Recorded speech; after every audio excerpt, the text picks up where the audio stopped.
The hair was the first thing anyone noticed about Kale Voss. Not the scars webbing his left forearm. Not the Trans Am 3100 crouching in the maintenance bay like a patient animal. Not the way he moved through a crowd with his shoulders rolled forward, as if he were always half a second from a collision. The hair, black, and swept back in a pompadour that should have looked ridiculous on a man who'd twice survived a vehicle fire, and wore the evidence of both on the underside of his jaw. It didn't look ridiculous. It looked like a statement of faith, the particular faith of a man who refuses to admit that anything is over. The Yellow Line qualifier had taken place on Keth Station, a Rust Belt orbital above the gas giant Harith. The track ran along decommissioned freight corridors, and the crowd hung from scaffolding 3 levels deep. Kale had come in 4th, which was enough to earn a slot in the official Red Line draw. The draw that had just come back naming Vorith Prime as the race location. Nobody said anything for a full 4 seconds after the announcement played on the screens above the pit bar. Vorith Prime, homeworld of the Vorith Collective. The most expansionist military civilization in the outer reaches, a species of 7-limbed arthropod intelligences, who had spent 3 centuries refining the art of controlling every variable inside their planetary perimeter and killing everything that wandered in uninvited. A planet with a standing orbital disintegration grid, a caste of professional soldiers called the Carapace, and a publicly stated policy that unauthorized entry into 4th sovereign space was not a crime to be prosecuted but a biological problem to be solved. "They're going to try to kill us," said Drea, sitting beside Kale on the bar stool, still staring at the announcement screen. Kale looked at his drink. It was a local thing, thick and amber, and he drank it slowly before he answered. "They're going to try," he agreed. Drea pressed her lips together. She was the pilot of the Crabash, a low-chassis hover racer that ran almost silent and could change direction mid-turn faster than anything else in the field. She had qualified 2nd in the Yellow Line and hadn't said one word about the location until now. "You've already decided you're going in." He set the glass down. "Yeah," he said. She looked at him for a long moment with the expression she used when she thought he was being an idiot and also suspected that he might be right. She turned back to her drink. "Then I'm going in too." Kale said nothing, because there was nothing to say. They were racers. That's what this was. The Red Line was held every 5 years. It existed in the space between legality and outright suicidal theater. Too famous to be shut down, too chaotic to be controlled, too beloved across 40 civilizations, to be abandoned by its participants no matter where the draw landed. Every species with a culture sophisticated enough to build wheeled vehicles and a population willing to watch them destroy each other had a Red Line, devotee subculture. The Vorith Collective did not. The Vorith Collective had spent 60 years trying to eradicate the race from their broadcast spectrum and filing formal interstellar protests with the Red Line Organizing Committee, which was a loosely affiliated band of gamblers, engineers, and former racers operating out of a converted freighter called the Meridian, and which had never in its history answered a formal protest with anything other than a revised race schedule.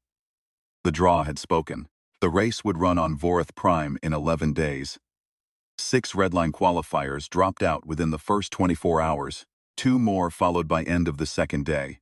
The Collective's Secretary of Defense, a being named Cheltho Var, went on the Planetary Broadcast Network and announced in the clipped, layered phoneme clusters that constituted formal Vorith address that any vessel attempting to make orbit above Vorith Prime without prior authorization would be incinerated before atmospheric entry.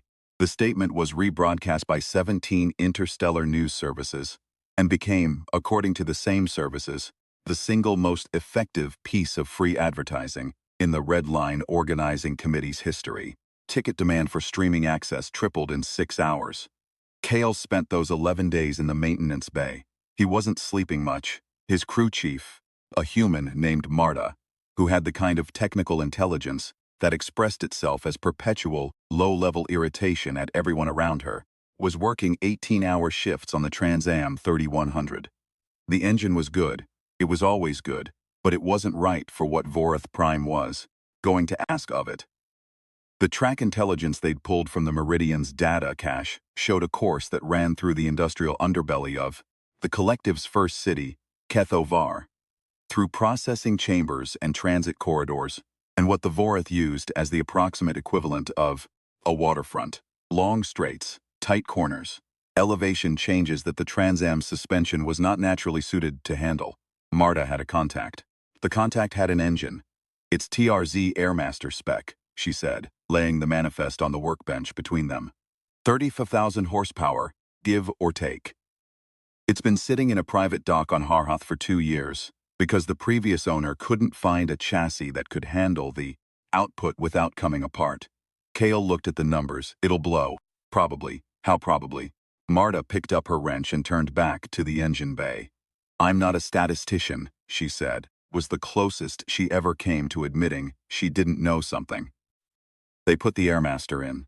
The Meridian entered Vorath space 11 hours before the race start. It was carrying 31 racers, their crews, a mobile broadcast suite, 11 journalists, 3 bookmakers with portable servers, and 1 former Red Line champion named Kos Mackinac, who was too old to race anymore but traveled to every event because, as he had once said in an interview, he was constitutionally incapable of watching the universe happen to other people when there was a chance he could be present for it. Kos Mackinac was broad across the chest, wore an interface crown that linked him to a racing analysis AI he'd built himself over 20 years of data, and had a habit of appearing at the elbow of younger racers at precisely the moment they were considering something that might get them killed, and saying nothing until they'd worked it out themselves. He appeared at Kale's elbow now, in the lower vehicle bay, as the Meridian made its run for Vorath Atmo. The collective's orbital grid opened fire 40 seconds after they hit the outer detection perimeter. First volley took out the Meridian's forward sensor cluster and blew a port-side attitude thruster. The ship shook like a living thing, and the lights went amber throughout. In the vehicle bay, racers grabbed straps and engine housings, and each other. Kale gripped the Transam's doorframe and watched the exterior camera feed above the maintenance console. Vorath interceptors, Delta formed, 6 of them in a spread pattern closing from high orbit. That's a lot of ships, said Kos beside him. Yeah. The old champion looked at the feed with the calm of someone who has calculated risk so many times that it has lost its power to accelerate his beat. You know what I noticed my first red line? The one on Toric shelf? He didn't wait for Kale to answer. Track was through a live volcanic flow field. The organizing committee had seeded the course with heat dispersal pylons, but 2 of them failed. Everybody saw the gap. Everybody slowed down. Everybody except one racer, a woman named Sev Hadriat, in a Ghostmaker-class single-seat unit. She drove straight through the gap. Not because she hadn't seen the danger, because she knew that the lava would take 11.3 seconds to reach the track surface, and she'd calculated she had 6 seconds of margin. Paused. She won that race. Did she make it through the gap? She made it through the gap. The Meridian's emergency descent protocol kicked in, and the ship dropped hard for atmosphere. The collective's interceptors pursued for 40 seconds, and then, as per the terms the organizing committee had filed with every relevant interstellar body, terms backed by the economic weight of 42 civilizations whose citizens were watching this event, pulled back to the authorized observation perimeter. The Vorath collective had agreed to nothing, but they had also not agreed to trigger the interstellar incident that destroying the Meridian would represent. Secretary Chelthovar had calculated the political cost and found it marginally too high. The Meridian hit atmosphere burning. The first city of Kethovar spread across the northern hemisphere's interior basin, like an exoskeleton grown over a canyon system. Layer on layer of platforms. District. The upper reaches blinding with reflected starlight off the collective's signature chrome ceramic construction material. The lower reaches dark with industrial processing. From below, the city looked like the underside of something massive and alive. From the vehicle bay of the Meridian as it made its descent burn, it looked like a racetrack. Kale got into the Transam. Marta was at his window. She handed him a heat-shielded capsule no larger than his thumb. A single dose of steamlight. The concentrated fuel accelerant that the organizing committee permitted in Redline, and that the manufacturers of every other engine type considered deeply unfair. The Airmaster could theoretically accept 2. The previous owner had tried 2. Previous owner had not finished that particular race. 1, Marta said. 1, he agreed. She looked at him. Expression was the one she used when she thought he might not come back, and also knew that saying so would be useless. Quarter panel heat shielding on the right side is still 20% below tolerance, she said instead. Don't let anything hit you there. I'll ask the Vorth nicely. Marta stepped back. She didn't smile, but there was something in her face that was adjacent to it. The bay doors opened. The wind off the Kethovar basin hit the Trans Am like a wall, and Kale felt it through the frame, through the seat, through his hands on the wheel. The particular sensation he had never been able to explain to anyone who didn't race. That moment when a machine stops being a collection of components and becomes an extension of your nervous system. He closed his eyes for 2 seconds. His mother had sung when he was small, a song she'd learned from her own mother, a human folk thing, old enough that no one remembered where it had originated. Something about running water and not being afraid of the dark. He could never remember the words. Only the melody. He found himself humming it now, the first few bars, soft and without thought, as the race clock above the start line counted down. The line dropped. 11 vehicles launched from the start position. The Trans Am 3100, Crab Ash, Mackinal's old Ghostmaker crew chief Brennan in a custom frame unit, the Bone Twins in their synced dual chassis configuration that shared a single engine architecture across 2 bodies, and 6 others, some human, some from species who had found their way into the Red Line circuit by routes no one had fully documented. The Vorth Collective, for their part, paired. The first obstacle was not natural. It was 12 Carapace interceptors in ground pursuit configuration, low-slung tracked vehicles, with electromagnetic suppression arrays designed to disable civilian transport, configured hurriedly into something that could operate at race speeds. They came out of the first transit corridor in a blocking formation, and immediately discovered 2 things: that the racers had been briefed on their positions, and that a human racer named Kale Voss did not slow down for blocking formations. He went through the gap between the second and third interceptor units at 160 meters per second, and came out the other side with the tram's left side mirror gone, and a long score down the bodywork where the Carapace suppression array had caught him.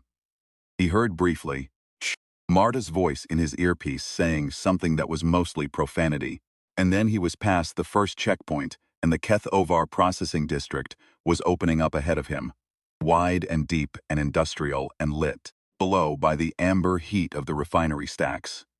Behind him, the Bone Twins had gone through the same gap half a second later. Drea in the Crab Ash had gone under it, using the hover configuration to drop 2 meters and pass beneath the suppression field entirely. The Carapace units had not, it became clear, modeled for that. The Vorth Collective's approach to military planning was, by interstellar consensus, exceptional. Their tactical modeling systems were among the most sophisticated known to exist. They planned for every contingency with a thoroughness that had, over 3 centuries, allowed them to expand their territory while losing fewer soldiers than any comparable civilization. What they did not plan for, could not easily plan for, was what happened when you put 11 racers from 9 different species on a course through your city and told them to go fast as possible. Because humans specifically did not go as fast as possible, they went faster. Processing district gave way to the Undercity Transit Network, a system of pressurized tubes originally designed for cargo movement, now reconfigured by the organizing committee into a tunnel stage. The tubes were wide enough for 3 vehicles abreast if the drivers in question trusted each other and their geometry absolutely. Kale had run tunnel stages before. Drea had run more of them than he had. The Bone Twins ran them using their shared architecture to model the optimal line in real time, gave them an advantage that no human crew could fully replicate. What the Bone Twins could not do was be reckless. Their architecture required calculation. Their calculation required a minimum processing interval between input and output. It was, objectively, a smaller interval than any unassisted human could achieve, but it was not 0. And there was a point in every race, in every tunnel, where the correct move was not calculable, because it depended not on physics, but on something closer to faith. The belief, held without evidence, you were going to make it through.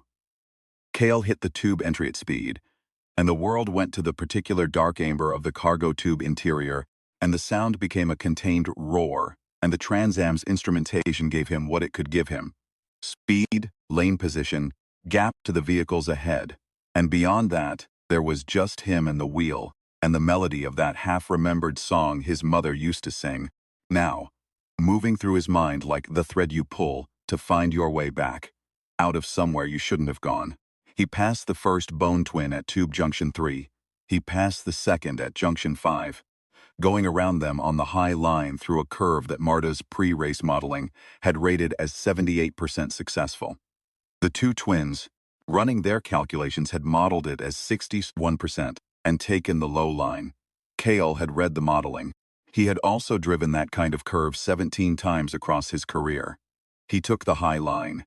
He came out of the tube stage in first position, his Crabash 8 seconds behind, the rest of the field scattered across the next 40 seconds. Above the city, things were getting complicated. The Fourth Collective had, buried in the lowest level of Kethovar's defense classification system, a biological weapons program that the Collective's public communications infrastructure referred to by the designation Security Asset 7. Collective's military officers called it Vel, which translated roughly as the thing that ends arguments. The interstellar intelligence community, which had been tracking its existence for decades, called it nothing, because they weren't sure they were right about it. Kale had learned about it 4 days before the race, from a contact in the intelligence community who owed a favor to someone who owed a favor to Cos Machinal, passed the information, along with the particular neutral expression of a man who is providing information and is not prepared to advise on how to respond to it. The asset had been housed in a deep storage facility beneath the Kethovar industrial basin. 7 centuries old, by collective records, not a machine, not precisely a weapon. Something the Collective had found and kept and could not quite control, and had decided to keep controlled by keeping it still. It was not still now. Kale didn't know. In the moment he came out of the tube stage and saw the sky above Kethovar, doing something that sky did not normally do, exactly what had happened. The Collective's tracking vehicles had blundered into the storage facility during their pursuit of the field. Someone had made a mistake. Perhaps the asset had been waiting, in the particular patience of something very old and very powerful, for exactly this quality of mistake. Vel rose above the city like a second dawn. It was not large in the way buildings are large, or in the way storms are large. It was large in the way that certain ideas are large. The way a simple fact, stated simply, can make everything around it feel smaller. It moved through the upper atmosphere of Kethovar, with the unhurried confidence of something that had never needed to hurry, because nothing had ever been in a position to threaten it. The Collective's orbital grid, which had been designed to discourage interstellar traffic, turned its weapons array on Vel and fired. The asset absorbed the strike and kept moving. Kale watched it on his rear camera for the 3 seconds he could spare, and then returned his attention to the track, because the track was what he, affect, and Vel was not. Kale. Drea's voice in his earpiece, flat and measured. The back half of the course runs under its current transit path. I see it, we could stop. We could, he agreed. Silence on the channel for 4 seconds. Then Drea's voice again, and there was something in it. Not quite humor, not quite resignation, something that existed in the overlap between the two. The particular sound of a person who has assessed a situation and decided that the most honest response to it is to keep going. You're already at full speed, aren't you? Yeah, he said. He heard her engine note change in the feed. She was accelerating. The Vorath Collective had not, in 3 centuries of expansion and military development, experienced anything like what was currently happening in the lower districts of their first city. This was, objectively, their fault.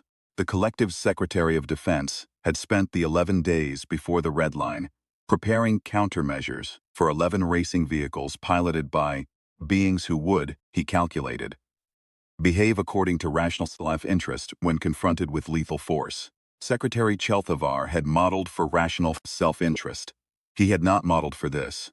The street-level broadcast feeds, which the organizing committee had seeded throughout the course before descent, were transmitting to 42 civilizations. The numbers were, by this point, not tripled from pre-announcement levels but 22 times the previous redline record.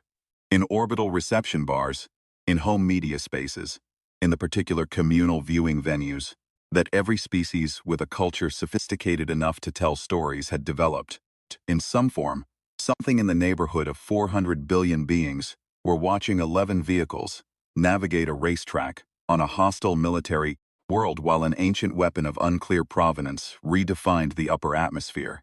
On the meridian, now in a holding orbit outside the collective's engagement perimeter, Cosmo Canal watched the feed on the bridge display and said nothing.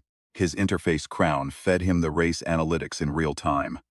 He watched Kale's lap data and felt something he had felt only a handful of times in his career, at moments he could still locate precisely in memory. Watching Sev Hadriot drive through the gap in the volcanic flow field. Watching a young pilot named Torin take a rain-soaked night course on Hilo Station at speeds that made the physics of what he was doing unclear. The sensation of witnessing something that was not merely skill. The sensation of witnessing someone who had decided that the race was the most real thing in the world and was therefore going to finish it. The final stage of the Kethovar course ran along what the organizing committee's mapping data called the Preservation District, the oldest layer of the city, built before the collective's military expansion began in earnest, reserved for reasons that no one on the collective's current administrative council seemed comfortable explaining in detail. The architecture was different here. Older forms, rounder profiles, materials that absorbed light rather than reflecting it. Ran through it at full speed and found himself noticing, in the corner of his awareness that was not entirely occupied with the track, that it was beautiful in the way that very old things sometimes are. Not despite their age, but because of it, because you can see in them the long argument between what something was built to be and what time and circumstance have made it. Trans Am's Airmaster engine had been running for 47 minutes. Marta had given it, optimistically, a 60% chance of making the full race distance without catastrophic failure. The engine note had changed 3 times since the tube stage. Subtly, each time, the way a conversation changes when something important is left unsaid. Kale knew the sound. He knew approximately minutes he had before the Airmaster told him something he didn't want to hear. The Steamlight capsule was still in his pocket. He took it out with his right hand, holding the wheel with his left, and looked at it for the length of one straight. Half a second, maybe, at the speed he was traveling. The capsule was warm from his body heat. Marta had handed it to him and said one, meaning one capsule, meaning the thing the Airmaster could probably survive. 2 capsules meant the thing the Airmaster probably couldn't. He put it in. The engine took it. The screen stretched and compressed, and the acceleration forced him back into the seat, in a way that was less like movement and more like the universe deciding to accelerate around a fixed point. The world outside the Trans Am's canopy became streaks, and he heard the engine climbing through tones, C, then above C, then something above that, past the threshold of the harmonic range Marta had built the sound diagnostic into something new. He passed the second checkpoint. He passed the third. Drea came through the Preservation District 40 seconds later, Crabash running its hovercraft engine, at a frequency that the old architecture's resonant materials picked up and amplified into something that sounded briefly like music, like a low note sustained beneath a racing line. She did not notice. She was watching her gap to the lead and the position of Urthvel's shadow across the upper city and the location of the final checkpoint and calculating whether she could close the distance. She could not close the distance. She knew this. She kept accelerating anyway, 'cause that is what you do.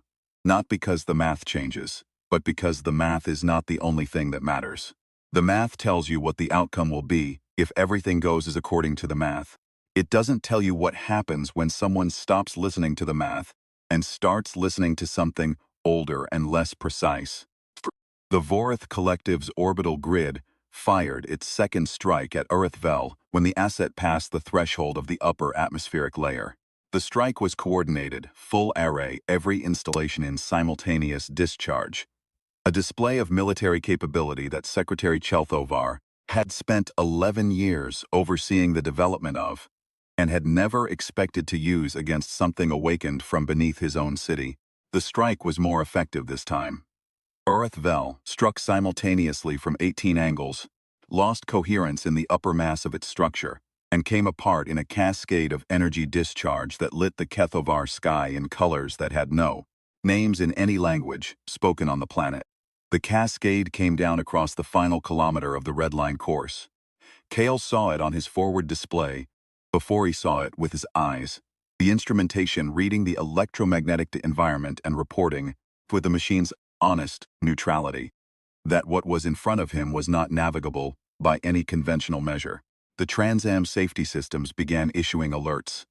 The alert architecture, designed by Marta, with considerable intelligence and care, producing recommendations that boiled down, in their technical specificity, to the word stop. He did not stop. He had heard somewhere. He couldn't remember where, couldn't remember who had said it. Whether it was something from his early racing days, or something his father had told him, or something he had read in some document at some point in the long chain of experience that had led him here. That the difference between a crash and a race is not speed, and not skill, and not equipment. It is intention. A crash is something that happens to you. A race is something you do. He pulled the second steam light from the dash compartment where Marta had, characteristically, while specifically telling him there was only one. He put it in.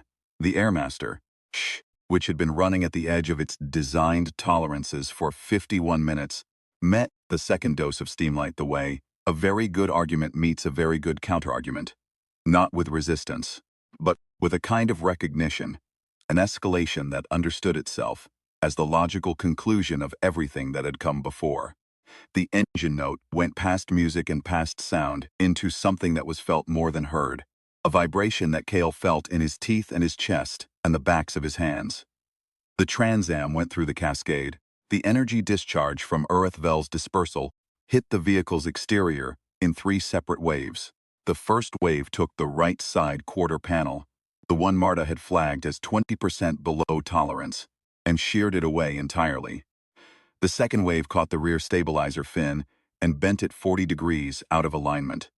The third wave hit the Airmaster directly, and the Airmaster, which had been at the absolute limit of its capability for the last 60 seconds, accepted the additional input in the only way it could, by converting it to thrust. The Trans-Am crossed the red line finish marker at a speed that the organizing committee's timing systems required 2 passes to confirm, because the pass returned a number that the system's own architecture flagged as a potential sensor error.